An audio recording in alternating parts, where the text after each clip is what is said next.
All right, we are live. Welcome, everyone, as we await everyone joining us today from all the different social networks, from YouTube and Facebook and X and LinkedIn. We are joined by my co-hosts, Christina Tracy Stein and David Tracy, my brother and sister, and of course, the Brian Tracy himself, the big cheese, the super padre, Brian Tracy. And so we have a great theme today. The theme has been chosen by David, and it's about balance. How do you have it all? How do you get a great body and a huge bank account and a large house and a nice car and spend all the quality time you possibly can with your kids, but also accelerate and change the world and have purpose and meaning and have strong foundations, but soar towards the sky? How do you have it all? David, do you have an answer to that? Christina, Dad? I mean, I'm sure we all have our own individual theories or approaches on it. Yeah. I'm curious Dad's answer, because he's got the most kids. He's had the most to juggle throughout his life. And obviously his success track record is proven. So what do you think, Dad? How do you have it all? Well, my conclusion very early was that you have to go to extremes to have balance. You have to go from one side, one extreme, to another extreme. And so my extremes have been to work all the time I work, and just work flat out 100%. And then when I come home, stop working and spend time with you guys and go to movies and go out for dinner and take trips and go on cruises and everything else, and then come back and then work all the time I work. So you're not playing in the center, you're wildly swinging back and forth between extremes. Yes. And fortunately, the wonderful thing that we all have is that we have wonderful wives. And with children, the wives are the balance point. Or husbands. Dad, in Christina's case, it'd be a husband. Yes. I don't. In the old days, the husband would work on the farm, and the wife would take care of the house and the children. And it hasn't changed very much in 2,000-3,000 years. Oh, I don't know about that, Dad. Well, women are working and doing fantastic things. You know, the stats right now are that more women are graduating from university. Yes. More women are employed than men. Yes. And if you account for, if you take out the years where they're bearing children, they actually make more money, statistically speaking. So women are actually doing pretty well. Yes, they are. So the question is, what do you really want in life? And for us, what we really wanted was beautiful children, which we got, and a prosperous life, which we got. And that required teamwork. Barbara and I working together, you guys working with us and helping. One of the things I wrote about just yesterday is how wonderful it is that Michael and Christina are professional speakers and are very highly paid and very, very popular professional speakers. That's wonderful, because you made those decisions on your own. I never told you or suggested that you be it. You just decided that's what I want to be and do. And Brian's dad is a good model. That's wonderful. Exactly. You set a good standard, and you were a role model. So yeah, and so that wonderful thing, Albert Schweitzer, the man I worked with in Africa many years ago, he said, my favorite quote, he said, "You must teach men at the school of example, or they will learn at no other." Now, with regard to balance, I was reading an article in the Wall Street Journal, and it said the majority of people coming out of college today, before they've taken their first job or just afterwards, are already talking about retirement. I want to retire. How can I retire? How much money will I have saved so that I can retire? Before they've had their first job. Are you kidding? People around retirement age don't want to retire. They want to be busy. They want to be active. They want to be accomplishing things. They want to be of value. They want to feel productive. And so I think, in my personal opinion with regard to balance, is that you have to go to extremes if you want to accomplish anything worthwhile. You have to be clear about your goals. You have to use your time well. That's really important. 50% of working time today for employed people is wasted. It's wasted in idle chit chat and coffee breaks and playing with the computer and these things. Whereas successful people work all the time they work. When you hit the ground, your legs are moving and they work all day.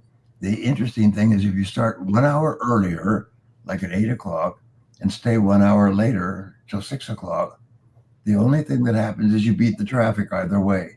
And that those extra hours will, if you use them well, will absolutely guarantee that you'll move to the top. Everybody's watching in the world of work. Everybody's watching out of the corner of their eye, especially your boss. And even if they don't say anything, they're aware of who works the hardest. And if you have an assignment to give to someone, you give it to someone who's got a proven track record. And if people have a proven track record, come a little bit earlier, work a little harder, stay a little bit later, and don't waste time at work. Oh, Hey, Kat. Hey guys. All There's- right. Catherine, the great. The progeny of Brian. We're all here. Dad, did you have a hard stop time for your work? Was there a No. time in the day where you said, all right, now it's family time? Well, I'm 81 years old now, and I work almost a full day. I work usually from 11 to 6 or 7, and then we have dinner together. And but I love to work, and that's another thing. If you love your work, they say you'll never have another problem for the rest of your life. If you love your work, you can hardly wait to get to it, and hardly wait to get away. There was a story in one of the business magazines about a division of Xerox where the manager created such an environment that people just loved the work. And they came and they worked late at night and they came on the weekends. And of course, this came to the attention of the top people in the company. They said, no, Xerox has starting and quitting times and you have to adhere to them. They had to actually hire police to keep people from coming back to work. And they were sneaking in the back door and they were coming into windows because they just enjoyed themselves and their work and their bosses so much. And I love that picture that police have to keep people away on the weekends because other than that, they'd come to work and they would work because they liked it so much. That's what you want to do. One of the most important things in life is to find something that you love to do and then do it really well. Invest in yourself, get better and better, and read. So Dad, I have a question. When we talk about like a balance point, right? A point on which things are balanced, and it's maybe not always in balance.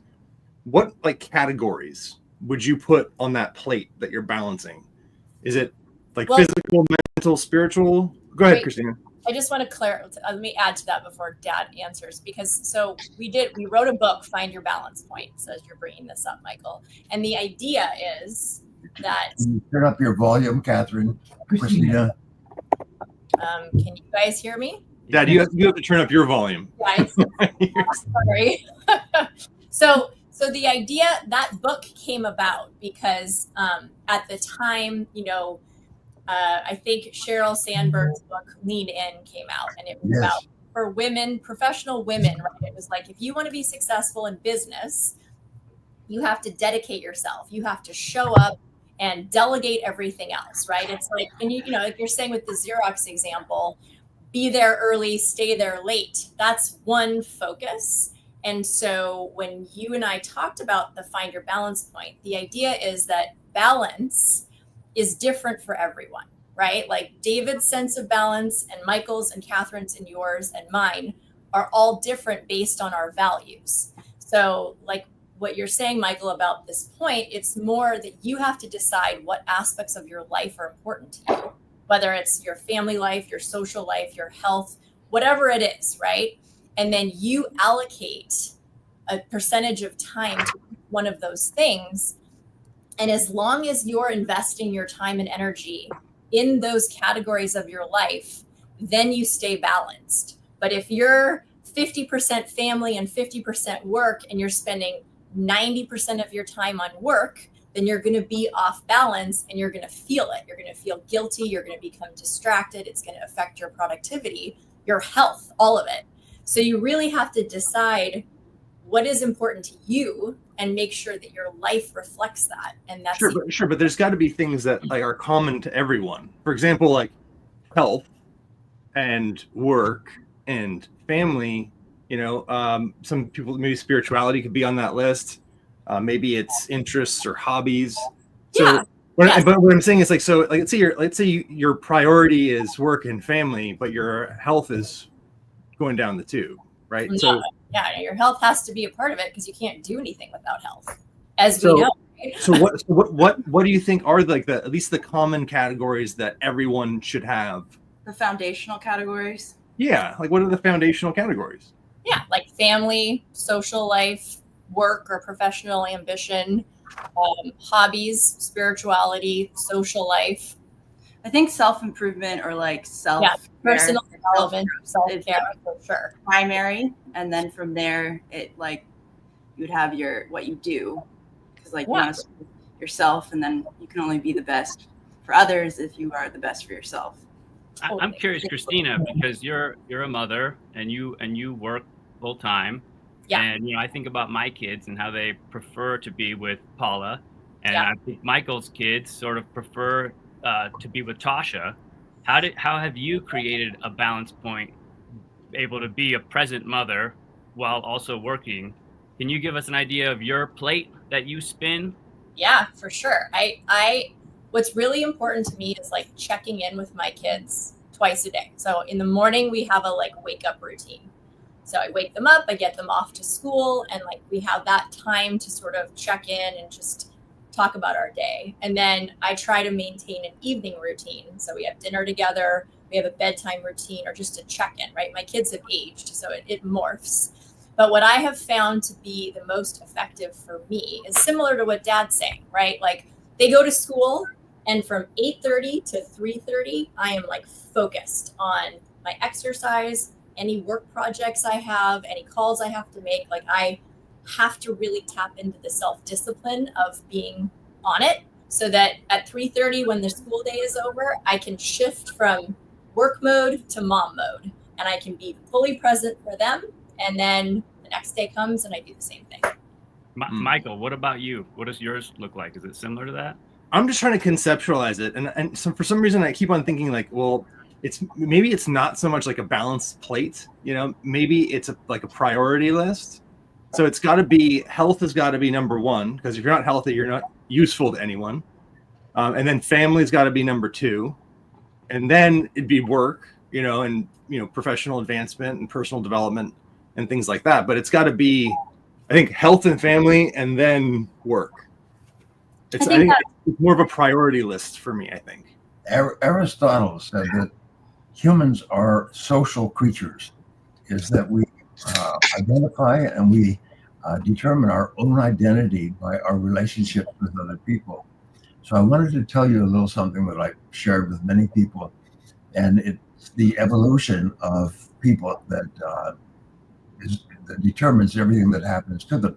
When you're a child, young, you go to school for the first time, and you're scared and you're nervous, and you hold on to your mother or father, and they finally the teachers come and they take the kids away and they put them in a room with a bunch of other little kids, and they all sit in a circle, and then the teacher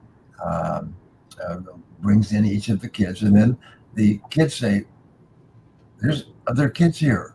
What do you do with other little kids?" You play. So they look upon school as a play place. And as they get older in the junior high school and high school, they start to play different games with their schoolmates and so on. And then they go to college, if they do, and university. And then they look at school as a place where you play, and you have to do a little bit of You have to do a little bit of schoolwork so you could stay there, so they don't get mad at you or anything else. So you do enough skill work so you continue to play with your friends. Then you graduate or you finish your schooling and you go out to get your first job, and you're really nervous. Some people are so nervous they throw up. They can't even go to work the first day because they're so nervous, like they were when they went to school the first day. Finally, you go there and they introduce you around, and there's a whole bunch of people your same age. What do you do with people your same age?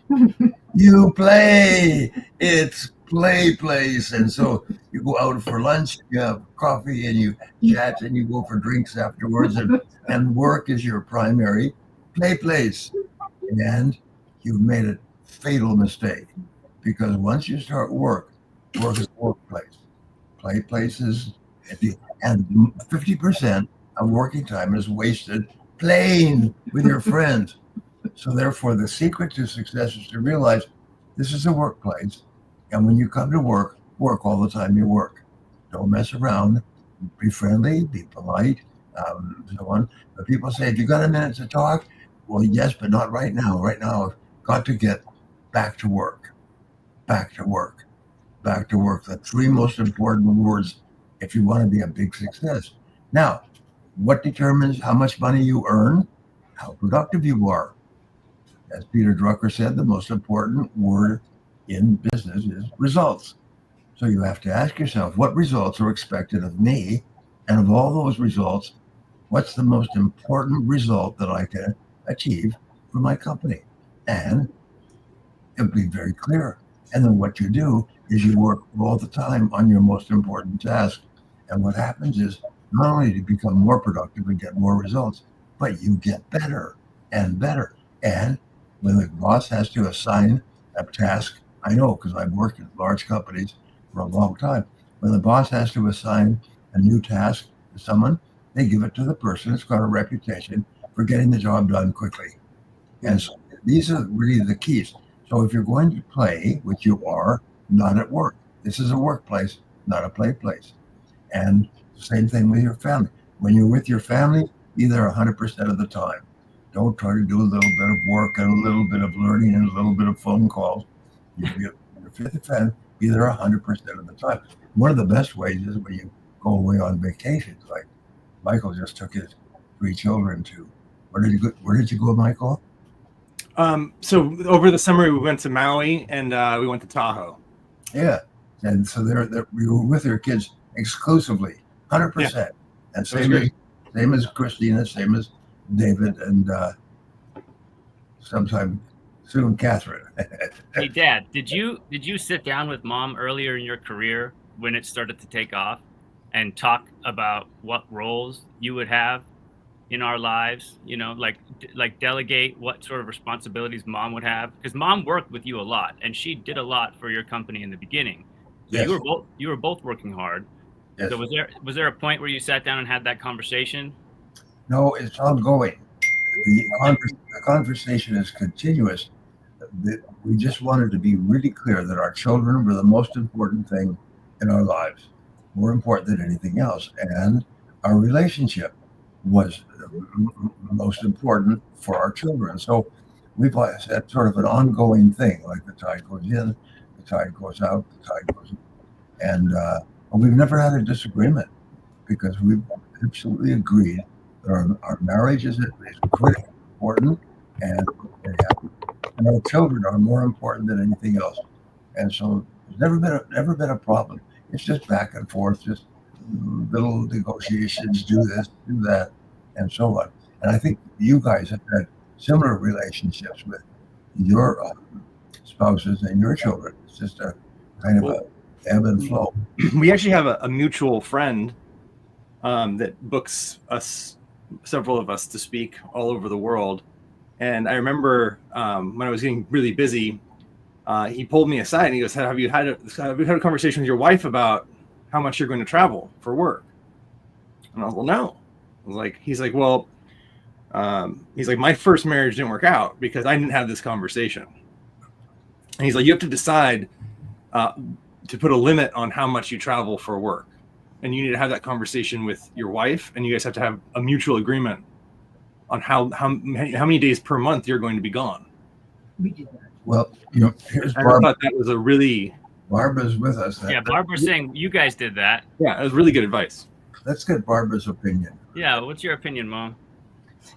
We decided that at the beginning, Brian would work 1 week, 2 weeks at a time, and it was too long, and he was gone and away from you too long.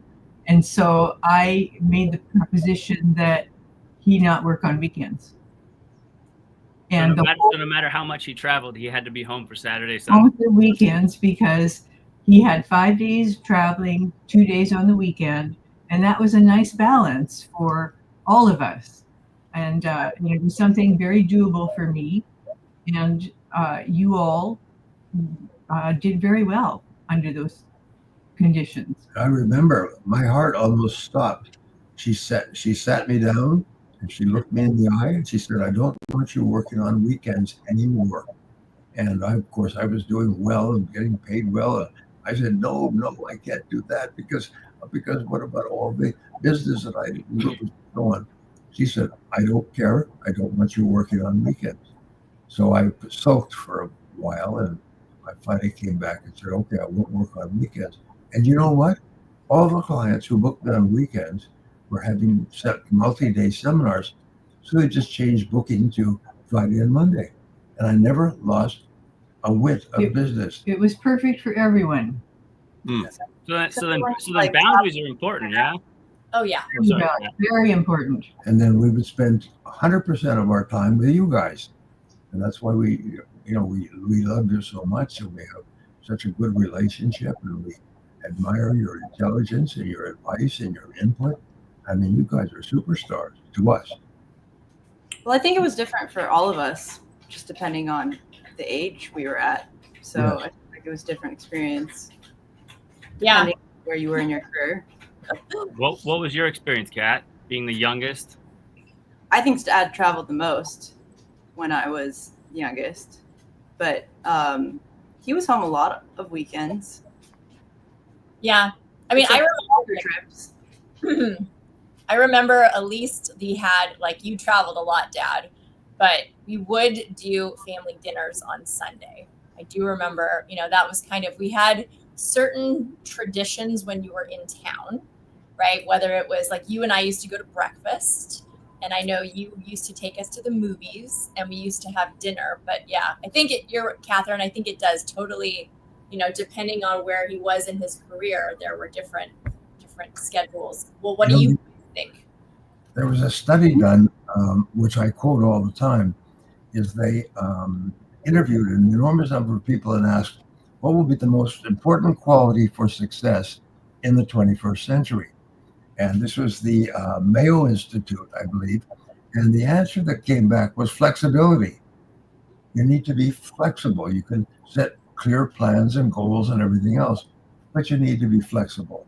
And so that's been one of our family principles, is flexibility. You can decide to do one thing and then find out that it wasn't a good idea, and so change and do something else. The most important thing is that you guys are happy. That's the most important thing, that Barbara's happy, and my job is to make sure that you have the resources necessary to be happy, so you don't have to think and worry about money, as I'll take care of you. And Mom is the banker. She dispenses everything. So we've got to one thing I think all of us can attest to is we've all got the opportunity to travel with you during some of your work trips. And, we've all had different experiences on the road and in different places. We've been pretty much everywhere as a result of that. When did you decide that you wanted to start taking us with you? Oh, as soon as you asked. When you asked, you always came up with your own ideas. You just simply said you wanted to go with me. So I said yes. I very seldom say no to you. If you think in your life, I've never really said no to anything that you've wanted. David, I think the first time I was 9 and we went to Arizona together. And I remember it was like the coolest thing because we went to a fancy dinner and I got to order lobster. I don't know why eating lobster in Arizona makes sense, but at the time it was because they have fish tanks, Christina. They're fresh everywhere. I do. It was a very cool experience. Michael, do you remember the first trip you took with Dad? Like I don't know where we went. I do remember I wore a suit and a tie, and I have a picture. I was really small. I was probably like 7 or 8, and I remember helping like sell audio programs in the back of the room. Mm-hmm. And I also remember like crawling under that table and passing out because I think it was an all day event. But yeah, I have a picture somewhere. I'll find it. It's me, Dad, and I think. I don't remember the gentleman's name, but we were at the airport, and I'm like in like I'm the tiniest little suit and tie. It's really cute. One of the most important things that young people learn is the relationship between work and reward, and you guys learned that very early. You learned that if you do certain work, you get paid a certain amount. We live on a golf course, as you already know, and I remember you guys going out and picking up golf balls that had been misshot, if you like, and landed on our slope. You'd pick up golf balls and you go around in the circle, and then you'd sell them back to the golfers as they came along. You remember that? Oh, yeah. That was David and I's first entrepreneurial venture. I mean, so I went out with a buddy of mine when David was really young. He wasn't old enough yet, and we would go and scrape the slope for golf balls. We'd come back and we'd throw them in your pool. Yeah. And then we'd fish them out and we'd clean them. And then we went back to the hole 10, which is kind of close to our house, and we sold them there. And then David got interested, and I went out and I showed him the business, and then we started going out together. And then we basically I think we found like basically every ball on every slope of that golf course. And then we went and started dredging the ponds. And so we dredged the ponds and we'd pull out even more balls. And I mean, it was the funniest moments were actually the most exciting moments were when, they didn't have change. And so they'd have to buy like $20 worth of balls, and you get a $20 bill, and you'd be like, whoa. It wasn't putting on a scuba suit and going into a grimy pond. That's pretty gross. Yeah. Competing with crawdads. Yeah. And the best part was when they found their own balls, because they put their initials on their balls, so right? They have to buy their own balls back. I remember that. That was so funny. Well, they hit the house, so they're lucky they get them back at all. Right. So is that something that you'd recommend, Dad? If somebody's has to work a lot, has to travel a lot, is there a way for them to? If there's a way for them to incorporate their kids in their profession, is that something you'd recommend? Yeah. I worked with a billionaire, one of my clients, one of the nicest, smartest men I ever saw. And his father, when he was young, he asked his father, who was one of the richest men in America and running a huge company, he asked his father if he could come to work. And his father said, okay, hadn't even thought about it. So he took him to work. And then he did his schoolwork in the side of the office, and he went and got coffee for his father, and he got into a regular habit of going to work with his father. And his father took brown bagged. He took his lunch in a bag, even though he's one of the richest people in the world. And he spent hour after hour with his father, watching and listening and learning. And the father had several children. And when he died and they read the will, he had given the responsibility for his entire empire to his son, who came to work with him, because that was the only one of the children who was interested in his work. And you guys have all come to work with me and Barbara to our offices, and we've discussed and worked together. And now you have become professional speakers, and maybe even David will be a speaker. David's a teacher and very excellent at it. So, in other words, the more involved we are, it's sort of like been a family enterprise. We've all been together, and we've gone to vacations together, we work together, we talk together. We're sort of like a team, and that makes a big difference. So, Dad, I have a question. Do you think happiness is when your life is in balance, or does happiness happen kind of in the areas where you're most out of balance, right? Like when you're on vacation or when you're in like a good workflow? Well, there's a great one-liner that says that nobody on their deathbed ever regretted spending too much time at the office.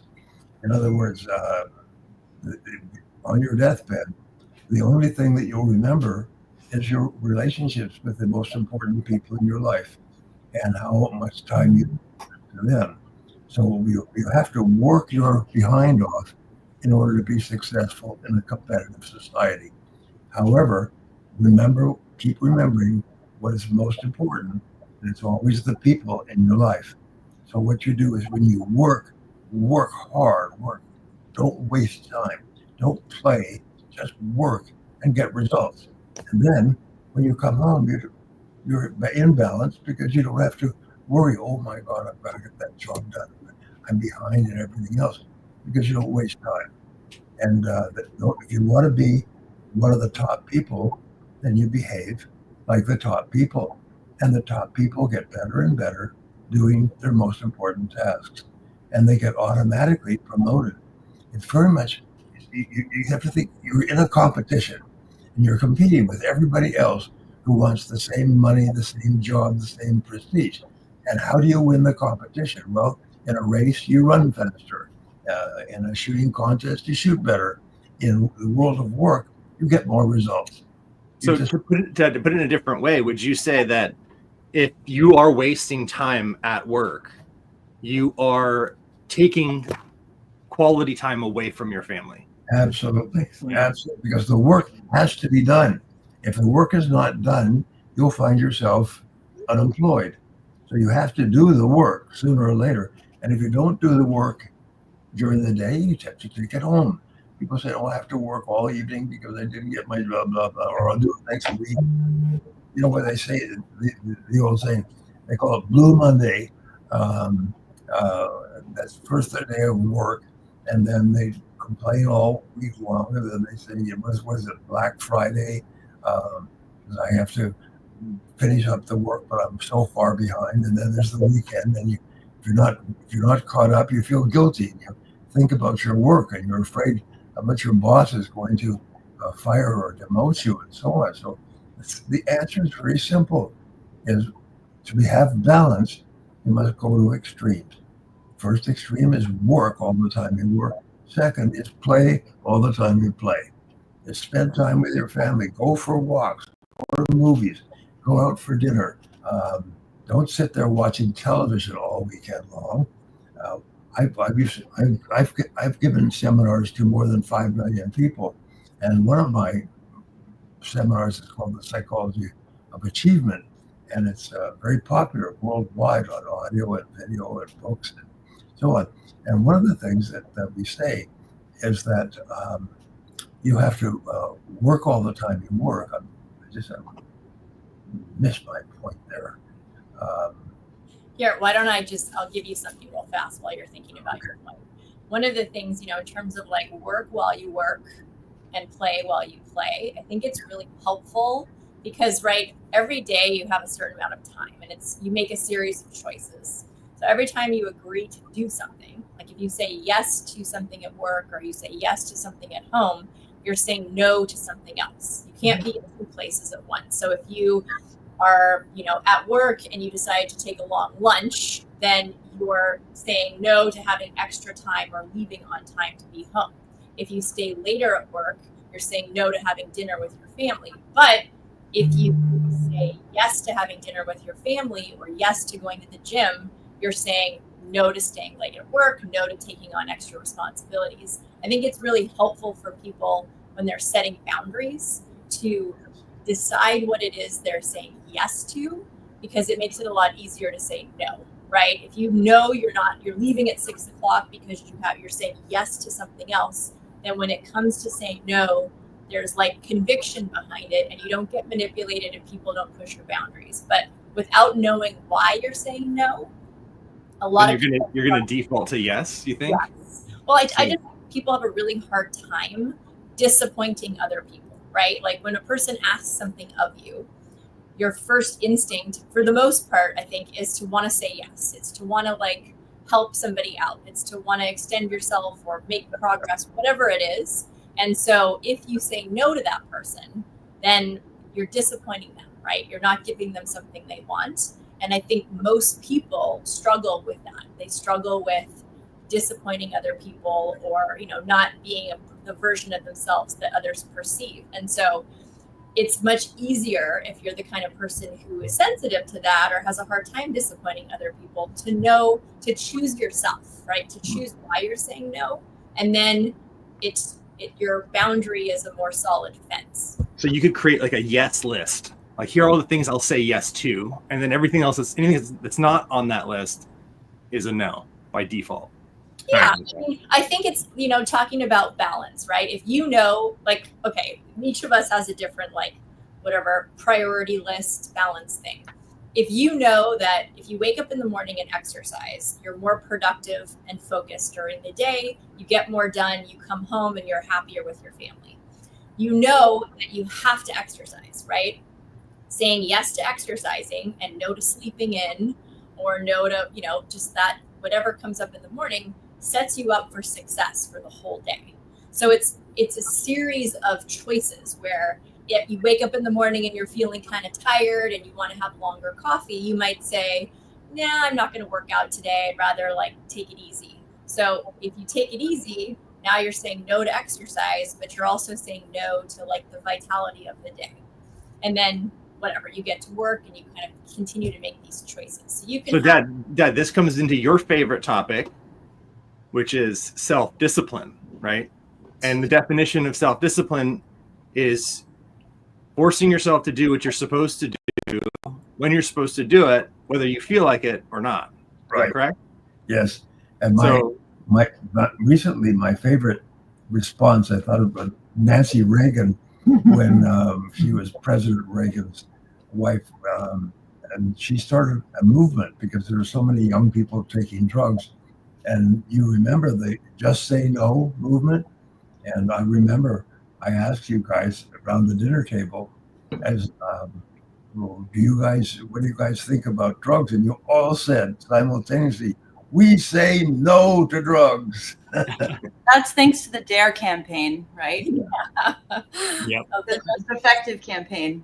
So Christina, to go back to your point, when you're saying choices, yes, what you mean is like you have to make the right choices, and the right choices require self-discipline, because you have to make yourself do what you know you're supposed to do when you're supposed to do it, whether you feel like it or not, every single time. Well, yes. And you can't make those choices unless you're intentional, right? Like you need to know. So like if we're talking about relationships, right? If you want to have good relationships with the people in your life, that's a value, that's a priority. So then your choices reflect that, but you need to establish that before you can make choices. So really, you know, the more intentional you are going into how you spend your time, the more productive and the more your choices reflect your values. So Dad, we probably need some goals then. Well, my point that I was trying to make there was just saying no to anything that is not the best use of your time right now. And I wanted to tell you, many people who've been through my seminar have written to me and come back to me and said this one piece of advice changed their life, their family life. And it was very simple. When you come home at night, don't immediately go and turn on the television. Most people, when they come home at night, the first thing they ask is, where's the control? Where's the control? And then they turn on the television, and the television dominates family life for the rest of the evening. So what we taught was what was called the hour of power. And that's the first hour that you come home and re-bond with the members of your family. You ask them how they're doing. You go and talk to each of the kids, and you ask them questions about their day and what they did, and you speak to your spouse and so on. For the first hour, just rebuild the relationship. And then if you want to, you can watch television. But there's a rule that says that the television can make you rich or make you poor. It'll make you rich if you turn it off. It'll make you poor if you watch it. Poor people watch an average of 7 hours of television per day. Rich people watch an average of maybe 2. And we watch television because the end of the So Dad, Magdalena Cush on Facebook has a question. yes. The question is, what do you do when you lack motivation sometimes, even when you love your work and are goal-oriented? The answer is take the first step. Everything in life comes from the first step. So you don't have to do the whole thing. You don't have to accomplish the entire task. Just do one thing. And one thing is like starting an engine. Run. And what happens? That'll trigger you into the second step. And then the third step. Now, one of the things that we teach, and thank you for the question, one of the things we teach is to plan every day in advance by making a list of everything that you have to do that day, and then putting a circle around the one thing that, if you do it, will have the greatest positive impact on your life and work. And that always jumps out at you, and that's the first thing that you start on. And once you get started, discipline yourself to work through it until it's complete, 100% complete, all done. That alone will make you smarter, tougher, stronger, more focused. And each time you complete an important task, it releases endorphins and dopamines and makes you feel happy. Task completion is nature's happy drug. It makes you happy. And the happiness motivates you into the next task. And this is the secret of success. Wait, We also had a Paula. Paula, our childhood nanny just joined us, so she was like our second. Hi, Paula. Whoa, hey, Paula. Want to acknowledge her being here. Thank you for being here. Wow, it's great to see you. Hey, Dad, I have a question. Christina, you were born first, and then Michael, you came a couple of years later, and you guys had a sort of simple life in Edmonton. And, Dad's business hadn't quite exploded yet, but then... A simple life on the farm in Edmonton. Florida. Toiling the fields and milking the cows. Yeah. But then you decided to move to America, and, throughout that process, Mom got pregnant with me. And so that was a huge transition in so many ways. You went from 2 kids to 3. You went from Canada to the United States. Did that change how you planned your goals? Did it change how you prioritized your balance point? Are you Dad? I'm asking Dad. Yeah, Dad. Are you asking? Asking you. So I'm asking you, big man. I'm saying, what was the biggest transition for you in terms of trying to maintain a balance point with all of these new additions in your life? Well, my goal was always to be as successful as possible, as prosperous as possible. And I was living in Edmonton, Alberta, and I was speaking, and I was starting to fly to the US to speak.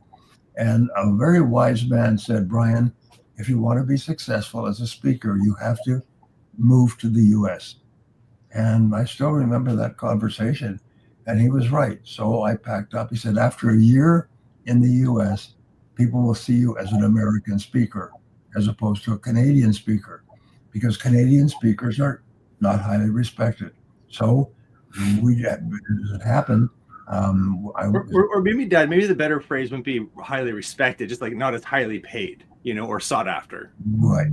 So I was given to 2,000 people in Orlando, and there was a couple that was assigned to take care of me as my hosts, because it was a big conference.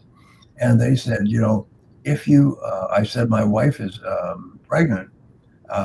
They said, if you can move to the US and have your child born in the US, that will make an incredible difference in his life.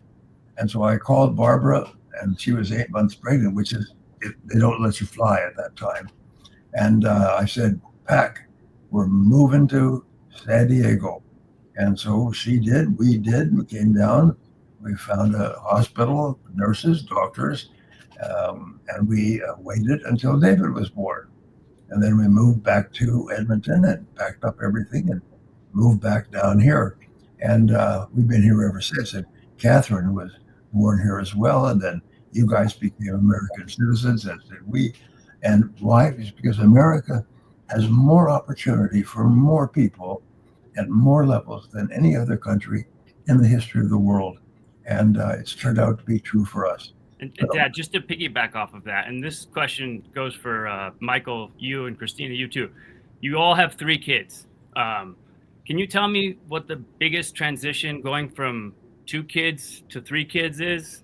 Oh, snap. Any advice you'd recommend? Congratulations, David. That's awesome. Congratulations, Dave. I recognize that. That's awesome. When did you guys find out? Yeah. Recently. Congratulations. Congratulations, Do David. you know if it's a boy or a girl yet? No. No. When Oh you my find gosh. out. You always have the most creative ways of announcing your pregnancies. Well, there's no other better Incredible. time than the 4 of you being here. So Hey, Oh. hey. So for us, the biggest difference going from 2 to 3 is that when you have 2 kids, it's like man on, right? You have a kid, Paula has a kid. Yeah. I have a kid, Damon has a kid. When you have 3 kids, it becomes zone defense versus 1, and that's how you have to delegate it. But Michael, I would say, David, it's zone when they're young, but as they get older, what I'm seeing is a lot of them taking care of each other. Yeah. You know, like Roman helps out and like brushes out Ryder's hair. River will give Ryder a bath. They sometimes they'll like tuck each other in. I mean, it's really cool to watch. So thank you for all the nice comments as well. I really appreciate it. Yeah, so it's gonna be great. It's gonna be great. When are you How many due? weeks? Yeah, how many weeks? Due March 29th. March Oh 29th. wow, another Aries. Oh my gosh, Dave, another area. That's wonderful. Jeez. Talk about that. That's Well, we don't have to talk about that. I No. didn't want to steal the whole thing, but I appreciate it. Are you How many kidding? weeks then? Oh, Dave, you're about to get highly unbalanced. Yeah, well, talk Wait, about Dave, finding your How many balance point. weeks are you Well, then? Like 10. Yeah. 10. Yeah. Well, Christina made us promise to get her a little sister. She was absolutely determined. She I was. bugged us all the time. Christina was very disappointed in having 2 brothers. Ah, Well, she how about wanted this? a sister. I love David. I love you, David. I'm happy that you came, but I was excited to have a sister and hoped for it. So I had to take Barbara with me in my travels so that we could have a sister. And finally we did. 10 months. They tried for 10 months. Yep. Well, and you were on an island, Kat, as the youngest, and I was sort of on an island. What, being Yeah. 5 weeks after Well, you? Michael and Christina are like 2 years apart. So Well, closer to 2.5. It's about 2.5. But by the way, one thing that had a great impact on our family was I read a study, a Harvard study, about happy families, and they said the most important part of raising a happy family is having your dinners together, having meals together where you all sit and talk. And so we decided to do that.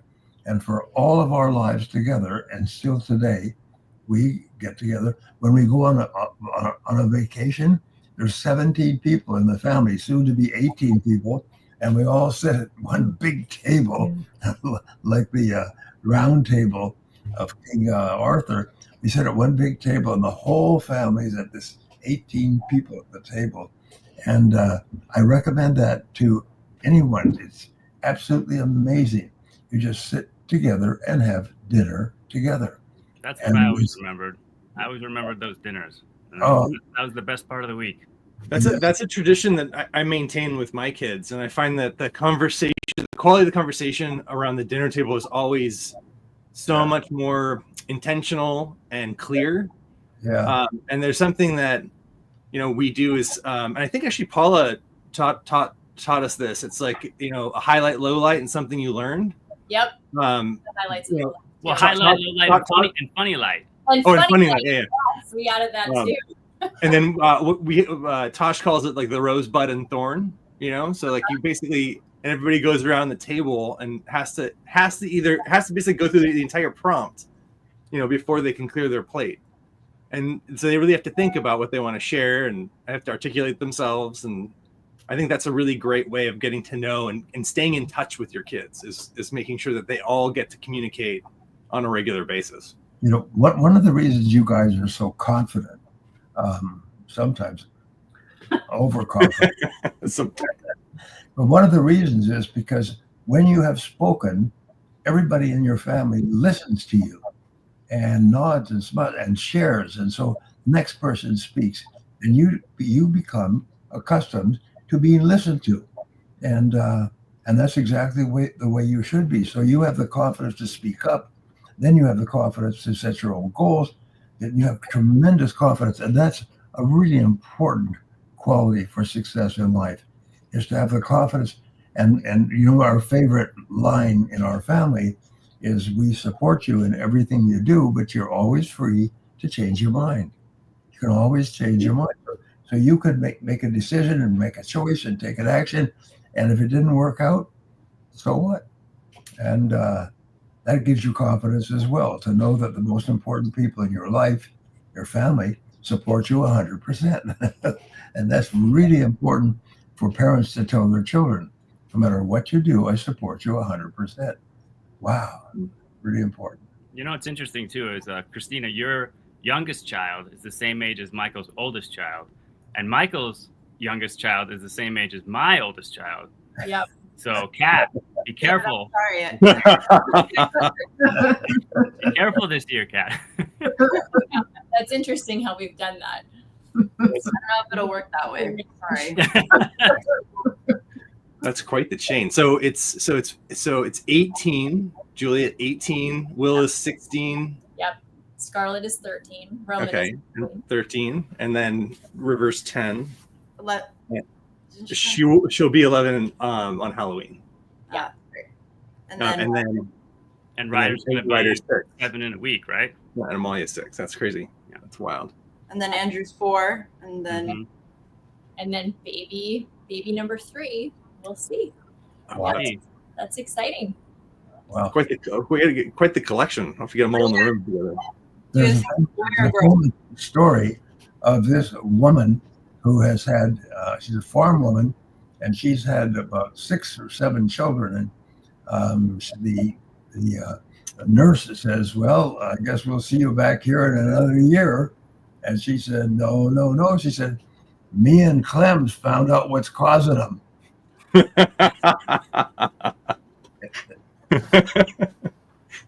Oh, Dad. David, do you think it's a boy or a girl? what do I think? Yeah. I don't know. I think it's a boy. I thought it was a boy too. My guess is boy. I vote, yeah. We could use the balance, yeah. Well, it's not. 6 girls and 2 boys now. So Left we up gotta to a be vote. boys. So to go back to our discussion about balance,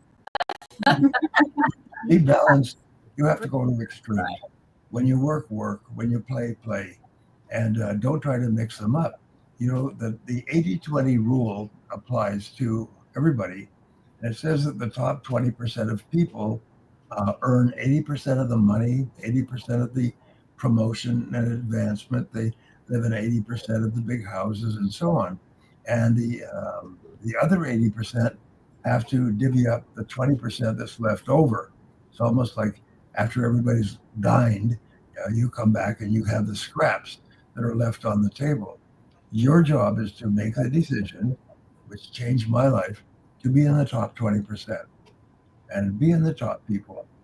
Remember, everybody's who is in the top 20% starts in the bottom 20%, and then they make a decision.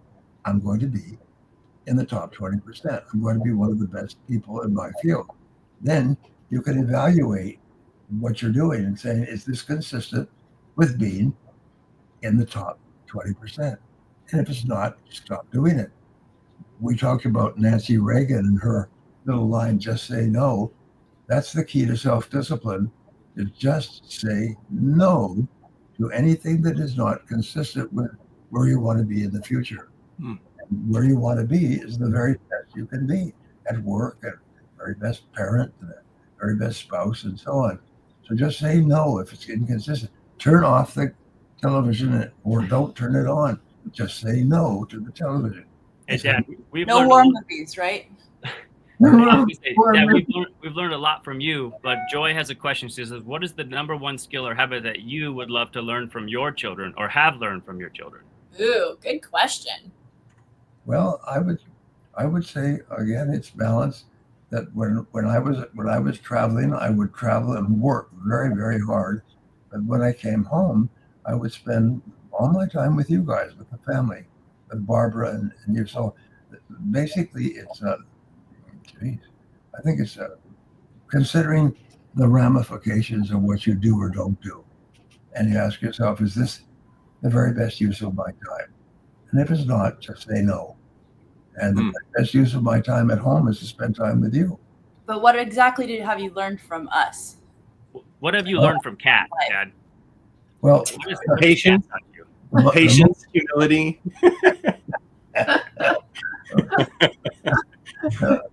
I can tell you, I've learned like emotional sensitivity. I feel like I'm like really tuned into how my girls are feeling. I ask more introspective questions about their mental states, and I think that was a big one for me. Yeah. Three girls.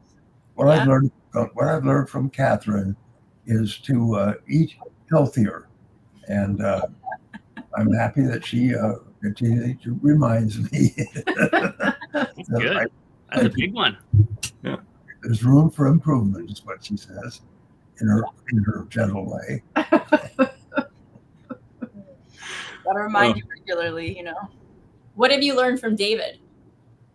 Well, David and I started going to movies every Saturday when we were young, and we had just such a good time.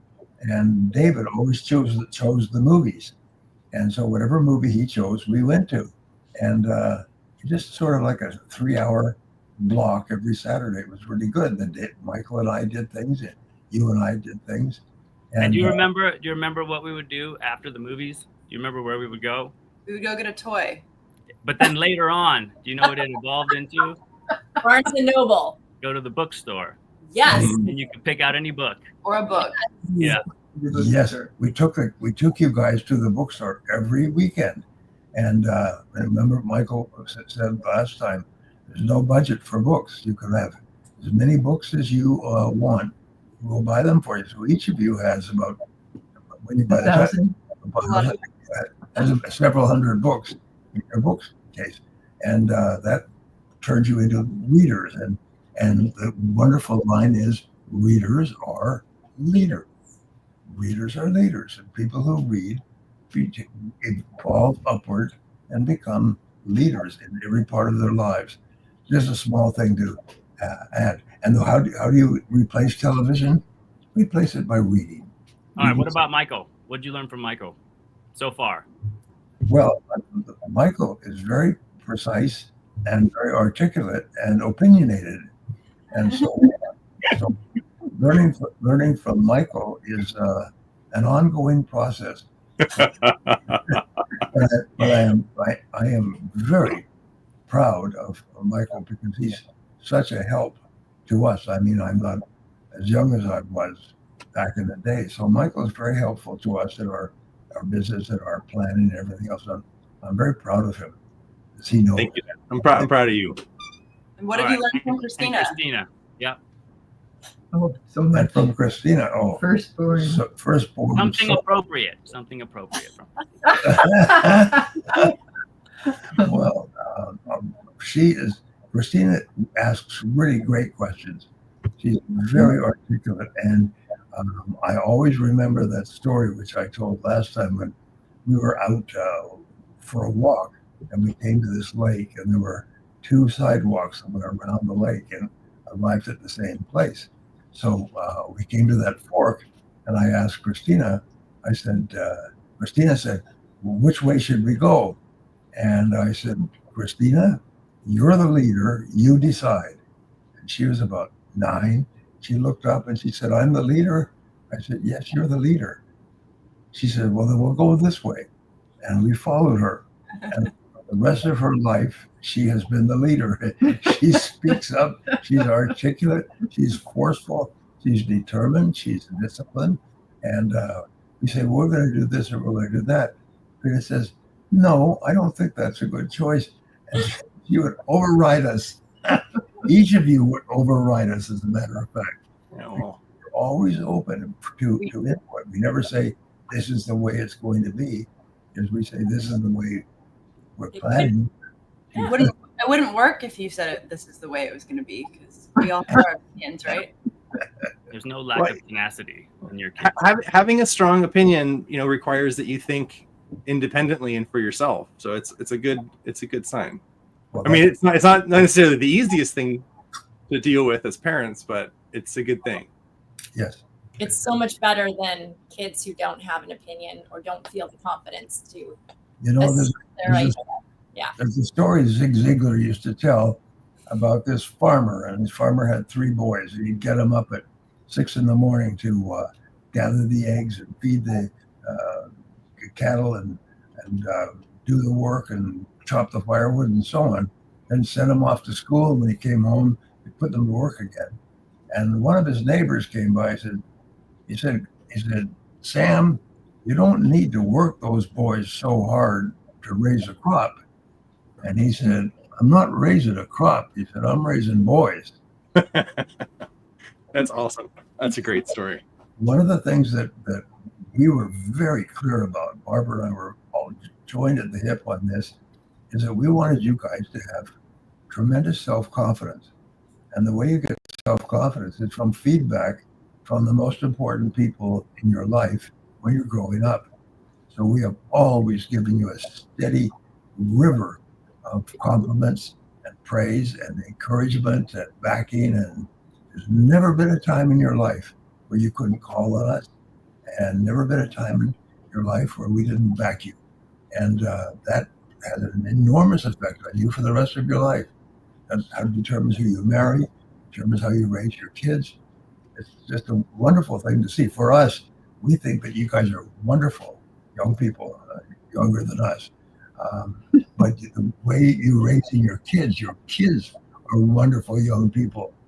And you can tell, you know what the critical measure is of laughter, is that when you and we all get together with the little kids, everybody laughs all the time. Everybody plays and laughs and jokes. And there's no gunny sacking and there's no negativity and so on. And that's by design. It's not by accident. Well, thank you, Dad. And the reason I say this is to encourage everybody who's watching this to remember your job is to give your children a continuous stream of affirmations, of compliments, encourage their confidence and back them up 100%. My parents never backed me. My parents always took the side of anybody else who criticized me.